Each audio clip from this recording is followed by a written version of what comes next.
Hello guys and welcome to 5 monsters that can help you at the start of the game. So those monsters are mostly, for start of the game for new players that just joined the game and are looking for quite a decent monsters that are 2 stars or 3 stars. So I found 5 of them that I used when I was low level, and you may use too because they will help you. They are not in any particular list, so they are just random from that to that monster. And let's go. First one is Rakaya, the Wind Yeti. So back in the day, the Colleen wasn't so popular, and this bad boy helped me progress in TOA and Giants B10 because just his heal. He, as I called him in the day, was like poor man's Praha. So yeah, the more allies are alive, the more he heals. The second skill, it attacks 2 times, which is good for Necro, and stuns the target. Which is good, because you need that crowd to control wherever you want, and this is good in Guild Wars 2 for single target AoE, single target locking, not the AoE locking. And the first skill attacks 2 times also, and decreases the attack speed for 1 turn, also good for Necro. So if you build this guy early in the game, even at level 35, you won't regret him, because he is good at the start and at the end game. Oh, and he is also good in raids. Let's see if someone has built for raids. And yeah, I clicked the wrong one. So let's see. Yeah, this might be either raids Rakaya or maybe how is it called? Necro Rakaya. But it has a lot of HP, so I'm not sure. But as you can see, players have him on 6 star. And what? No, that's not how you build him. Don't take a look at that. So let's get on to the next monster. So second monster is a 3 star, and he's also Wind one, Welfhindon. So many people don't build Lizardman. This one exactly, I don't know why, but it helped me do giants really more reliable. Now why? First skill has 15 chance, which is of course also skilled up, and to inflict the continuous damage and defense break the target. So that's pretty decent. Plus it scales with defense, so that's plus. And same as Rakaya, his skills scale with defense. So speed, HP, defense, or in this case for him defense, or defense crit damage defense, and he does crazy amounts of damage. So dots on for 2 turns and defense break for 2 turns on the first skill.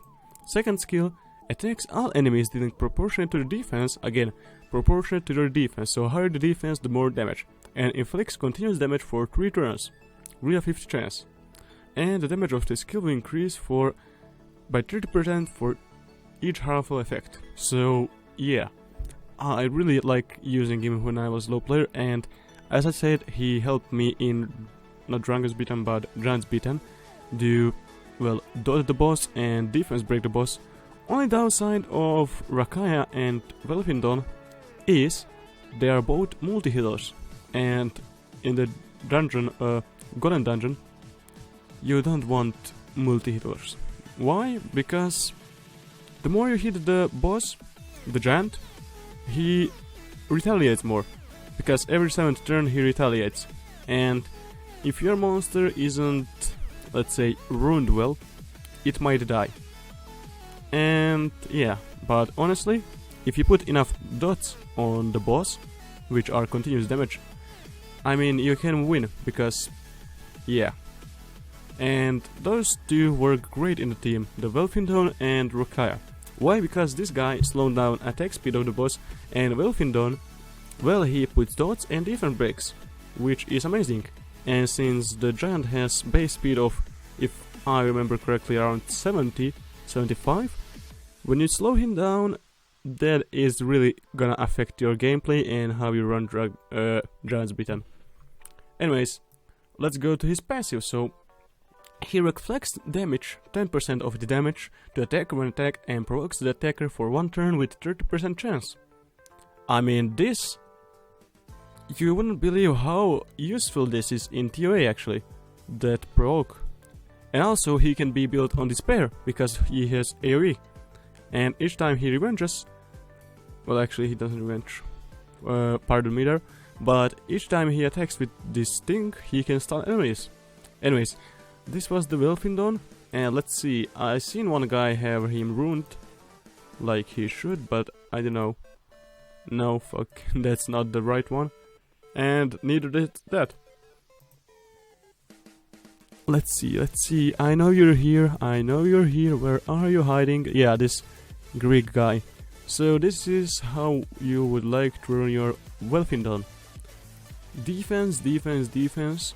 Probably one day violent defense, because of his multi-hits he can be used in a Necro too. So that's a plus. Anyways, let's go on to the third monster. So, Kugo, the Fire Golem. Now, I used him in the, well, my early game too. Why? Because, first off, I want what he has. He has AoE, he has stun on first skill, and he has dots on second skill. Plus, his passive decreases the damage by 50% when he falls below, no, or 40% when he falls below 50% of his HP. So that's good. And as you can see, on the first skill he has 25% chance to stun and 10 chance to down the enemy. So basically do good. And again, this is another defensive monster, so yeah, the more defense, the more damage he does. And this is AoE, and proportion to his defense, and inflicts continuous damage for 3 turns. That is 15% of the enemy's HP. That is honestly huge. Paired up with the how is it called, Windlaser, I mean, that's 15%, and count that Windlaser attacks 2 times, and he, in the perfect world, puts 2 continuous damage on the enemy. That's like 25% health, and let's say he uses his third skill before the giant moves, and that's around 30% of his HP down. I mean, would you look at that? Without even doing some serious damage to him. That's all the power of dots. Anyways, yeah. The Kugo. I mean, there's not much to talk about him other than AoE and continuous damage, damage decrease when below 50% HP, and stun and provoke, which is also amazing in, well, TOA too, because you need to provoke and taunt the, well, that's the same thing, but provoke and stun, because you won't survive either way. But yeah, Kugo. He is a nice starter monster that many people don't build.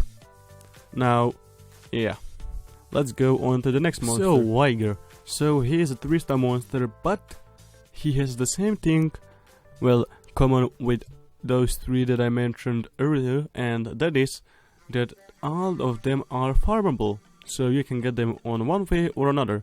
Those guys, those 3 guys before I showed you, you can get them from the scenarios, the secret dungeons, and from unknown scrolls.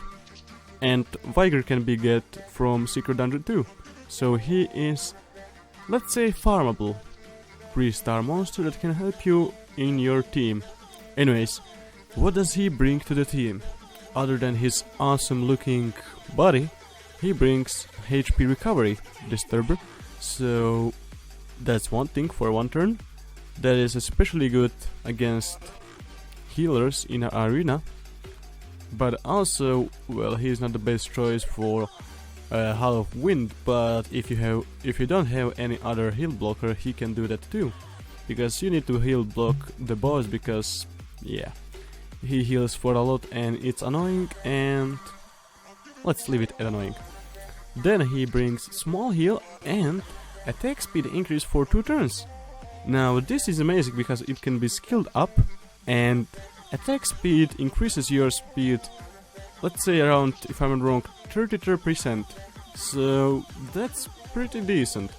And it lasts for 2 turns, don't forget. And the third skill attacks 3 times, each attack has 35 chance to decrease the enemy defense for 3 turns. So it decreases the defense. And if it decreases the defense on the first turn, other 2 hits will hit harder. And, which is even better, is that his damage is proportionate to your max HP. So more HP he has, the more damage he will output. Which is amazing because in the fight you want to, well, be tanky enough and deal damage. So he is actually a good starter monster because you can just slap HP, well, 3 sets of HP runes with HP on all of those 3 stats and he will do good. That's that. And he is a guild battle leader, which might come in handy if you're running like a nuclear team with him and some, let's say, speed leader and I don't know, maybe. I'm just talking bollocks right now. Let's go on to the last monster. Surprise, surprise, who would guess it? Hemos. So basically what Hemos does is just amazing for a, well, starter monster. Why? Because if he kills an enemy he gains an additional turn, which is awesome in secret dungeons. And he is farmable from this scenario too, so you can get him there. And he's, well, you can farm for skill ups on a few places, so that's also not a problem. Then you have this skill which attacks, well, doesn't attacks, but let's say puts dots on all enemies with 80% chance for 2 turns. That's 2 turns, so 5, okay, that's 20% of their HP. That is awesome. Reusable in 5 turns, and if you skill it up, it can be reusable in 3 turns. And plus, if you kill someone, it decreases your cooltime, so it can be used even faster. It's good for TOA, but one thing that isn't good is because it doesn't attack. The Despair runes don't work on this, so he is built for pure attack. No other choice. And this skill, so it freezes them for 1 turn and decreases their speed for 3 turns. 3 big turns, which is huge for a new player. Because it can, let's say, decrease like speed of their healer for, yeah, 3 turns. What else to say? But it will just demolish their team, because at the start of the game people don't have huge pro healers, but they have, let's say, Elucia or something like that, and it relies a lot of healing. And plus he has attack power leader skill for water monsters, which is also good. Anyways, those are my monsters that helped me at the start of the game, and I hope you enjoyed it. And I'm saying "and" too much, that you find them useful, and if you enjoyed this video, a rating would be appreciated, and see you guys next time. Bye!